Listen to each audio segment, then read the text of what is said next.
Today I'm pleased to announce that HSIP is now HIFLD open and HIFLD secure. So clap, yes. HSIP is now HIFLD open and HIFLD secure. These two distinct product lines are part of our new approach to meeting the changing needs of our stakeholders and customers. Our critical infrastructure information is now being delivered as open and secure data. HIFLD Open includes 275 data sets, half of all of HSIP, available as dynamic web services, up-to-date downloadable files with built-in visualization tools. To understand the significance of this change, we need to understand how Homeland Security has changed in the last 15 years. After 9/11, the immediate response was to secure and to protect our critical infrastructure from terrorism. While this remains a critical part of the core DHS mission, Homeland Security is much more diverse and considers areas like economic security and resiliency. Addressing this broad mission requires a whole-of-nation approach. No single department can solve everything. It will take all of us. Navigating between open and secure information is a balancing act. Which of our critical infrastructure data can we make open to increase our economic security? And which data must remain secure to strengthen our homeland security? Reaching this decision has been a challenging journey for all of us to change our thinking and to adapt our culture both inside and outside DHS. Recent events like the Boston Marathon bombing have triggered a new type of community engagement. This requires adopting new technologies that facilitate open community collaboration.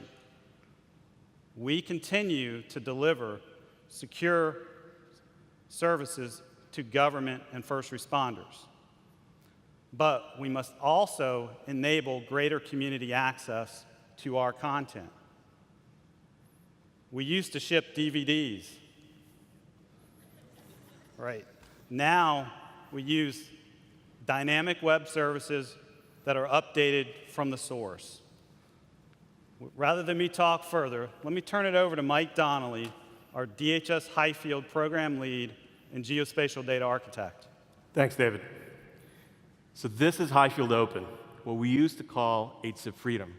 It's over 270 data sets now available to the public today. It also has some great capabilities. Now, we all know that emergency management is one of the core missions of DHS. And in planning for disaster response, we need to identify areas where we could pre-position supplies and equipment. Sports venues and stadiums tend to have large open areas that we could use. So let's look through HIFLD Open and see what I could find.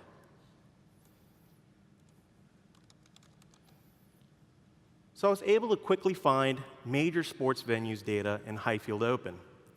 Why don't we take a look at a place like Los Angeles and see what's available there?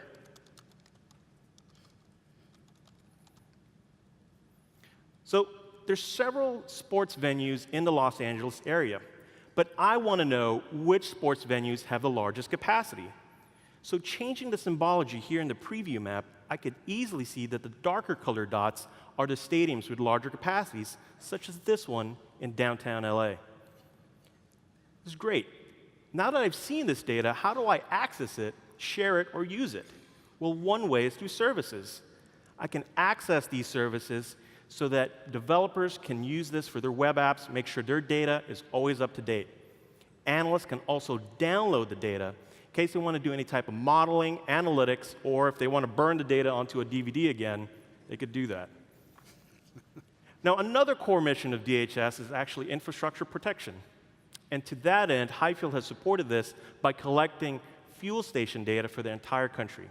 This includes both traditional fuel station data and alternative fuel station data. Why don't we take a look and see what kind of alternative fuel station data we have? Again, I was able to quickly find alternative fuel station data. But I want to do a deeper dive. Using the charting capability in HIFLD Open, I could easily and quickly see what the most prevalent fuel type there is in the country. With over 8,700 locations nationwide, there's electric fuel stations. This type of information is useful at the national level, but state and locals can also access this data now too. Why don't we take a look at a place like Lexington, Kentucky, and see what the most prevalent alternative fuel station type there is.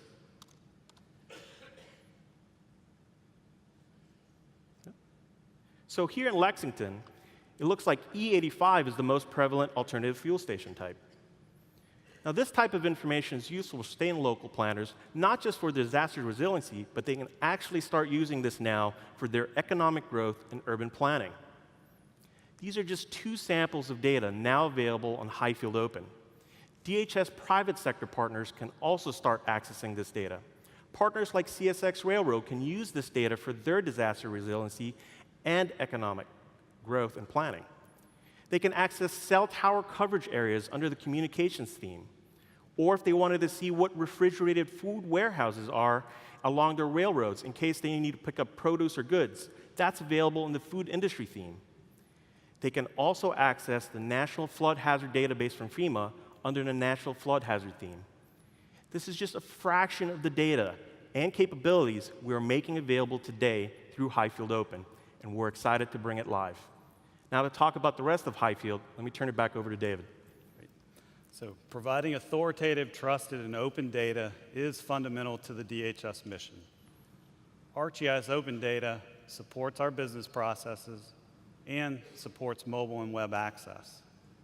HIFLD Open is integrated with the GEO platform through data.gov and other data providers. There is no wrong door. The data are accessible and discoverable from anywhere.